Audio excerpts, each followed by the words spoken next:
ሰላም ውድና የተከበራችሁ የቻናሌ ቤተሰቦች እንዴት ናችሁ? እኔ ያለው እግዚአብሔር ይመስገን። ሁላችሁም በያላችሁበት የፈጣሪ ሰላም ብዝት ይበልላችሁ። አይን አለም ነኝ።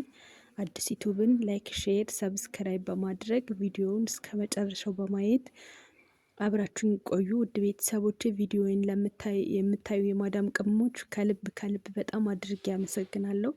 ምክንያቱም ጀማሪ ስለሆንኩኝ ያው እናንተ በምታዩት እይታና በምትሰጡኝ አንዳንድ በምትጽፉልኝ ኮሜንት ነው የምቀጥለው ማለት ነው። አዲስ ነኝ፣ ምንም አላውቅም። ስህተት ደግሞ ሊኖር ይችላል በጣም ምክንያቱም ያው ለመጀመሪያ ጊዜ ስለሆነ ወደ ዩቲዩብ እየመጣሁ ያለሁት።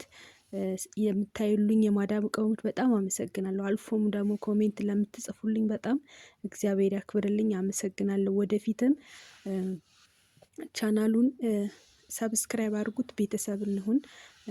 ቪዲዮውን ላይክ አድርጉት፣ ኮሜንት ጻፉልኝ። ያው የማስተካክለው ነገር ካለ እንደ ጀማሪነቴ ምንም ስለማላውቅ ስህተት ካለ ይሄን አስተካኪ፣ እንደዚህ ብታደርጊ ምናምን ከእናንተ እውቀት እኔ ያላወቅኩትን ነገር እናንተ ልታውቁ ስለምትችሉ ይሄን አስተካኪ ብላችሁ ብትጽፉልኝ የምር በጣም ነው ደስ የሚለኝ። በጣም ነው የማመሰግነው ለምትሰጡኝም አስተያየት ሳይሆን ለምለቃቸው ቪዲዮዎች ለምትጽፉልኝ አንዳንድ የማዳም ቅመሞች በጣም ከልብ አድርጌ አመሰግናለሁ። አንዳንድ አላችሁ የምትጽፉልኝ፣ እንደነገርኳችሁ ዩቲዩብ አዲስ ነው፣ ምንም እይታ የለውም። ግን ከዛችሁም ደግሞ የምትጽፉልኝ ጉልበት አቅም ይሆናታል ብላችሁ የምትጽፉልኝ የማዳም ቅመሞች በጣም አድርጌ አመሰግናለሁ። ለእኔ ትንሿ ነገር ለእኔ ትጠቅመኛለች። ምክንያቱም አዲስ ስለሆንኩ ምንም የማውቀው ነገር ስለሌለ እናንተ የምትጽፉልኝ ነገር፣ እናንተ ላይክ የምታደርጉት ነገር፣ በነገራችን ላይክ ስታደርጉት ለሌላ ለማይታወቅ ወይም እኔን ለማያውቀኝ ሰው እንደማስተዋወቅ ማለት ነው። ሌላ ምንም እንትን የለውም እና በቅንነት ላይክ አድርጉት። ዛሬ ደግሞ በአዲስ ቪዲዮ መጥቼላችኋለሁ። ያው ዛሬ ይዤ የመጣኋትም የማዳም ቅመም ነች። እስኪ ስለ እሱ አንዳንድ ነገር ልበላችሁ። ቪዲዮውን እስከ መጨረሻው በማየት አብራችሁን ቆዩ። ቤተሰቦች ያው ተምኔሉ ላይ እንዳያችኋት ያው በቪዲዮ ወደዚህ ማምጣት አልቻልኩም፣ ግን በእርግጠኝነት ወደ ሚዲያው ወይም በብዙ ሚዲያ እየተዘዋወረች ስለሆነ ዩቲዩብ ተጠቃሚዎች በእርግጠኝነት እሷን ታያታላችሁ ብዬ ገምታለሁ። ተምኔሉ ላይም እንዳሳየው እንደምታዩት ፎቶውን ማለት ነው። እና በጣም ነው የሚያሳዝነው እውነት ለመናገር። ምክንያቱም አንድ ሰው ከሀገሩ ሲወጣ ቀይራለሁ፣ ይሄንን አድርጌ ወደ ሀገሬ በሰላም መጥቼ ህይወቴን እቀጥላለሁ፣ ዛሬ ከኖርኩበት በተሻለ ነገ ህይወቴ ይቀጥላል፣ ያምርልኛል ብሎ ነው ከሀገር የሚወጣው። እቅድ ይዞ ነው። ቤተሰብም የሚረዳ ይኖራል፣ ልጅም የሚያሳድግ ይኖራል። እና ሰው ከአገሩ ወደ ስደት ሲሄድ የራሱ እቅድ አለው፣ የራሱ አላማ አለው። እና ይቺ ልጅ ግን ለዛ አልታደለችም። ምክንያቱም እሷ ያሰበችውና እየተደረገባት ያለው ፍጹም በጣም የተለያየ ነው እና በጣም ነው የምታሳዝነው። ላይክ አድርጉት፣ ይሄንን ቪዲዮ ላይክ አድርጉት፣ ለሌላም ሰው እንዲዳረስ ብዙ ትምህርትም ይሆናል። እና ደግሞ ቤተሰቦቿንም እየፈለገች ስለሆነ ቤተሰቦቿንም እንድታገኝ ላይክ አድርጉት፣ ለሌላ ሰው እንዲደርስ ማለት ነው። እንደዚህ ነው ነገሩ። ይቺ ማዳም ቅመም ዱባይ ላይ ይመስለኛል፣ መቼም ይሄ ዱባይ ችግር አያጡም ፈጣሪ እንደው እና ዱባይ ላይ ይመስለኛል ልትሰራ ወደ ዱባይ ትሄዳለች። ከዛ ከዱባይ ትደርስና አንዳንድ የማዳም ቅመሞች ያው እነዚህ እንኳን አቅደውበት ነው መቼም እንደዚህ ለጠለፋ ነገር ስለሆነ ወይም ደግሞ ሊያፍኗ ታስበውበት ነው። ግን አንዳንድ የማዳም ቅመሞች የገጠማችሁም ትኖራላችሁ። ቀጥታ ኤምባሲ መጥተው ነው ከኤምባሲ ወይም ከኤርፖርት ቀጥታ ወደ ቤታቸው የሚወስዱ የማዳም ቅመሞች አሉ። ከመክተብም ደግሞ ወደ ቤታቸው የሚወስዱ የማዳም ቅመሞች አሉ። ይችን ግን ምንድን ያደረጓት? በደላላው አማካኝነት ከመንገድ ነው የተቀበሏት። ከኤርፖርት ምንም መክተብ ሳትደርስ ከመንገድ ወደ ደላላው ወደ እነሱ ያቀብላቸዋል። እሷን ይዟት ይሄዳሉ ማለት ነው። ስለተዘጋጁበት ምን ስላሉ እነሱን መታወቅ አልፈለጉም ወይም መክተብ ላይ መቅረብ አልፈለጉም። እና በጣም ነው ህይወቷን ያበላሹት፣ በጣም ነው አላማዋን ያዛቡት፣ በጣም ነው በእድሜዋ ላይ በጉልበቷ ላይ የተጫወቱና እባካችሁ ውድ የማዳም ቅመሞች ወይም ውድ ቤተሰቦቼ ከእንደዚህ አይነት አደጋ ከእንደዚህ አይነት ችግር ራሳችንን እናግል። ምንም በማይታወቅ ደላላ አንሂድ። ምንም በማይታወቅ ስም በሌለው ደላላ ወደዚህ አይነት ችግር ውስጥ አንግባ። ያው እንዳለችው ከሆነ ከመጣው 8 ዓመት ሊሞላኝ ነው የምትለው ቪዲዮ እንደሰማሁት ከሆነ። እነሱ ደግሞ ያገቷት 7 ዓመት ነው። 7 ዓመት አግተዋታል። ቤታቸው ወስደው አግተዋታል። በሩን ይዘጉባታል። እንደዚህ ሰካራም ነው የሚባለው፣ ሰክራም ነገር ናቸው። አሽሻ ያጨሳሉ፣ ይጠጣሉ ምናምን በቃ ቤት ወስደው ዘግተውባታል። ሲወጡ ዘግተው በጣም ስላቀዱበት ከቤት ሲወጡ ዘግተው ነው የሚወጡት።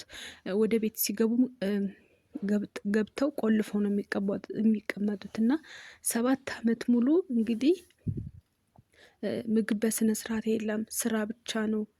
እንደሷ እንዳሉት ከሆነ ማለት ነው። ምግብ በስነ ስርዓት የለም፣ ስራ ብቻ ነው። በዛ ላይ ጸጉሯን በየሳምንቱ ነው አለች የሚላጩኝ። በየሳምንቱ ጸጉርን ይቆርጡታል። በዛ ላይ በጣም ይደባደባሉ፣ ይማታሉ። በጣም ነው የሚማቱት አለች። በጣም ነው ያሳዘነችኝ። ሆነን ለመናገር ደግሞ ስትታይ በጣም የሆነ ተበሳቁላለች፣ ተጎድታለች። ስነ ልቦኗ በጣም ተጎድቷል። አስቡት 7 ዓመት ሙሉ ያለ ስልክ ያለምን አንድ ማዳም ቤት፣ ለዛውም አንድ ቤት ተመሳሳይ ቤት ውስጥ 7 ዓመት በሰው ሀገር፣ በራስሽ ቋንቋ እንኳን አውርተሽ የማተነፍሽበት ሀገር ምን ያክል ከባድ ሊሆን እንደሚችል ቤተሰብ እናንተ ገምቱ። ምን ያክል ከባድ ሊሆንባት እንደሚችል፣ ምን ያክል ስቃይ እንዳሳለፈች። ለዛውም እየተመታች እኮ ነው። ጥሩ ፊት እንኳን የለም፣ ጥሩ ምግብ እንኳን የለም፣ ጥሩ ልብስ እንኳን አትለብስም። ጸጉሯን ቆራርጠዋታል። በጣም ብዙ ስቃይ ነው ያሳለፈችው እና ስብር ብላ ነው የምታወራው። በቃ የእውነት እንደተጎዳች በጣም ነው የምታስታውቀው ስታወራ እሷ ማለት ነው። እና በጣም ነው እኔን የሚያሳዘነችኝ። እና እባካችሁ እናንተ በታወቀ ደላላ ወደ መጀመሪያ መክተብ ቢሮ ውስጥ ግቡ። ከዛ ፕሮሰሱ እንደዚህ ስልክ ቁጥር፣ የራሳችሁን አድሬስ፣ የኢትዮጵያ መክተብ ስልክ ቁጥር ያዙ በስነ ስርዓት። እንደው ብትችሉ ካልሆነ እንደው የሚያስፈራ ከሆነ በወረቀትም ጻፉ፣ እጃችሁ ላይ ራሱ ጻፉት። ምክንያቱም ቤት ገብታችሁ ከእጃችሁ ላይ በሌላ ወረቀት እንድትገለብጡ ወረቀት ምናምን የሚፈትሹ ካልሆነ እጃችሁ ላይ ጻፉትና ቆዳችሁ ላይ ጽፋችሁት ቤት ስትገቡ በወረቀት ብትገለብጡት ይሻላል። ሰዎቹ የሚፈትሹና ነጻነት የማይሰጡ ከሆነና መክተብ ውስጥ ገብታችሁ ብትፈራረሙ፣ እንደው የምትችሉትን እንደው ስበቡን ብናደርስ እንደዚህ እንኳን አድርጌ ነበር እኔ ታግያለሁ ግን አልሆነም እንኳን ብለን እንድናወራ ስበቡን ብናደርስ፣ ባልታወቀ ደላላ ዝም ብለን ታግተን እንደ ሰው እንደ ከብት ሲያግቱን ዝም ብለን ባናይ፣ ጥንቃቄ ብንወስድ፣ የቤተሰብ ቁጥር የኢትዮጵያ እንደው ምንም አያደርጉም። በእርግጠኝነት አውቃለሁ ምንም እንደማያደርጉ፣ ቢደወላቸው እንደማያነሱ፣ ከችግር የመውጣት ልምድ ስለሌላቸው ዝም ከማለት ከመናገር ይልቅ ዝም ማለት፣ ከመፈለግ ይልቅ ዝም ማለት እንደሚቀድሙ አውቃለሁ። የኢትዮጵያ መክተብ ወይም ደግሞ ኢትዮጵያ ኤምባሲ ምንም እንትን የላቸውም። እንደ ሌሎች ዜጎች አይደሉም። ሁሉ ነገራችን ነው ደካማኛ ኢትዮጵያኖች። ብዙ ነገራችን ከእውቀት ነፃ ነን፣ በቃ በገንዘብ ነፃ ነን፣ በብዙ ነገር በቃ ባዶ ነን። ምንም ነገር ሰው የለንም፣ ገንዘብ የለንም፣ ድሃ ነን ምናምንና ለራሳችን ያለ ነው። ለራሳችን ደግሞ ጥንቃቄ ወስደን ብንራመድ ጥሩ ነው ላለው እንደዚህ አይነት ችግር ውስጥ ባንገባ በቃ ጥንቃቄ እንውሰድ። ለኛ ባልታወቀ ደላላ ታግታ ሄደች ከመንገዱ ስርዓት በቃ አሰቃዩት ምናምንና እየዘጉባት ምን እያሉባት ሲወጡ ሲገቡ 8 ዓመት ሙሉ በጥንቃቄ ማለት ነው። ሮብ ቀን ነው አለች፣ እንዳጋጣሚ ሰክረዋል በጣም አለች። እና ስትጠባበቅ ለመውጣት በነገራችን ለመጥፋት ብዙ እድሎችን እንትን ብላ ነበረ፣ ግን አልሆኑላታል። እና ከዛ ሮብ ቀን ነው አለች፣ በጣም ሰክረዋል። ከዛ እንዳጋጣሚ ፈንዶቅ ማለት ሆቴል ኖሯል፣ ደግሞ ሄደው ኖሯል ሆቴል። እና እንዳጋጣሚ በሩን ክፍት አደረጉትና ሄዱ ነው ገቡ ነው መሰል ያለችው።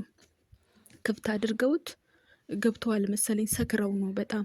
በዛን ሰዓት ጠፍታ ወጥታለች። እንግዲህ ምንም ገንዘብ የላትም፣ ከለበሰችው ልብስ ውጭ ምንም ልብስ አልያዘችም። ምንም ገንዘብ የላትም፣ ምንም ነገር የላትም።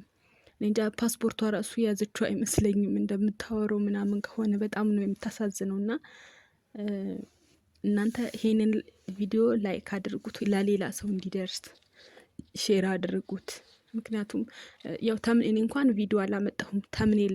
ተምኔሉ ላይ ያው ሊያውቋት ይችላሉ መቼም በየቪዲዮ እየተዘዋወረች ነው። በተምኔሉ እንኳን እንደው ካዩ እስኪ ሼር እናድርግ እና ውድ ቤተሰቦች ራሳችሁን ከዚህ ነገር ጠብቁ። ከዚህ ነገር ራሳችሁን ጠብቁ። እንደው ስልክ ቁጥር የለሽም ወይ ምናምን ነገር ስትባል ምንም ለማስታወስ ሞከርኩ፣ ግን ማስታወስ አልችልም። ከእህቶቼ ከቤተሰቦቼ ጋር አገናኙኝ ምናምን ነው የምትለው እና በጣም ነው የምታሳዝነው። ሼር አድርጉት፣ ላይክ አድርጉት ምናምን እያለች ስታወራ በጣም ነው የምታሳዝነው። ማለት አፋልጉኝ አይነት ነገር፣ ቤተሰቦቼን አፋልጉኝ አይነት ነገር እና በጣም ከመጥፋቷ የተነሳ ቤተሰቦቿ ራሱ አስቡት ምን ሊሆኑ እንደሚችሉ።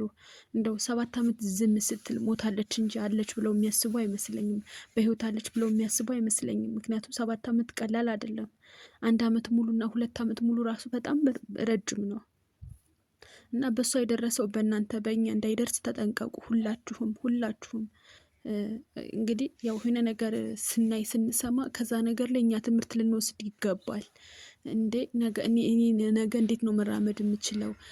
በቃ ያ ነገር የሆነው ነገር እኛን አስተምሮን ነው የሚያልፈው እና ሁላችሁም ራሳችሁን ጠብቁ።